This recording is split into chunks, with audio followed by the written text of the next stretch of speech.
Add to Flipboard Magazine. Let's talk about one of the stupidest lies Donald Trump has ever told.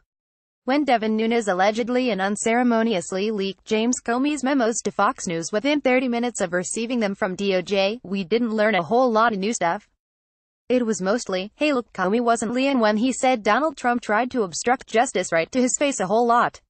But there was one funny thing, and it is that, as part of Donald Trump's obsession with disproving the P-tape part of the Steele Dossier, because Melania needed reassurance, because Melania is not 100% certain her husband wouldn't enjoy going to Moscow and having a bunch of Russian sex workers perform a traditional Russian PP ceremony for him, he told Comey multiple times he wasn't even in Moscow long enough for a P show, because he didn't stay overnight.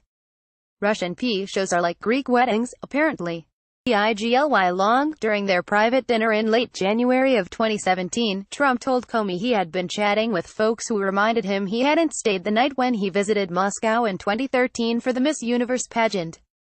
Later, in an Oval Office meeting, Trump reminded Comey that he hadn't even stayed the night, but added this time that Vladimir Putin had personally told him Russia can boast of having some of the most beautiful hookers in the world, not that Trump would ever need to pay a woman for sex.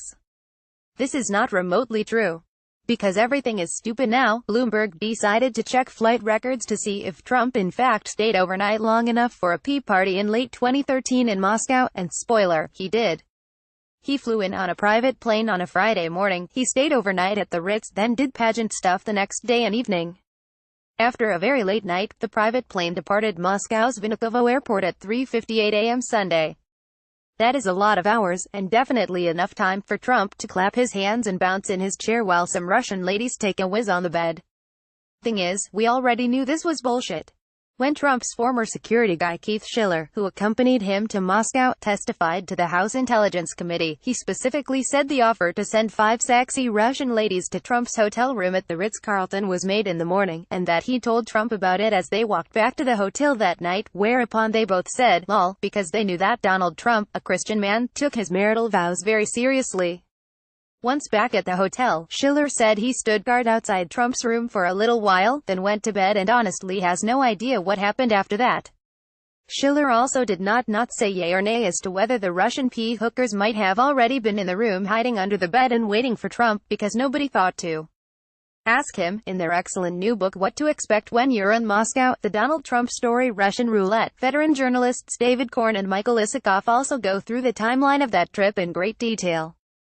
Trump arrived early in the morning on a private plane from North Carolina, where he had gone to Billy Graham's birthday party, because way back in 2013 Trump was sucking Franklin Graham's ass in preparation for a presidential run. This lines up with Bloomberg's flight records. Once wheels were down, Trump worked throughout the day, went to his oligarch buddy Aras Agalov's birthday party until late, then went back to the hotel.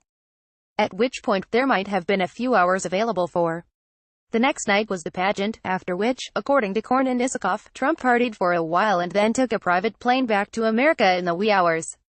Apparently at 3:58 a.m., as Bloomberg found in the flight records. Why would President PP Dance lie about something so easily verifiable, aside from how he is a pathological liar and a very stupid man? Why wouldn't he instead say, no P hooker? No P hooker. You are the P hooker? Isn't that a much simpler denial, especially if somebody legitimately did not enjoy the interpretive urinary dances of Moscow's finest P hookers in 2013? Is it really necessary to lie to the sitting FBI director about it? Point is, the P tape is real, until somebody definitively proves it is not. Sorry, Melania. Follow Evan Hurst on Twitter right here. Are you a fairly regular Wonkette reader and have had a nagging little voice for some time saying, you should throw Wonkette $1 every month? We would surely appreciate it. Bloomberg, add to Flipboard Magazine. We love you, you pay our rent.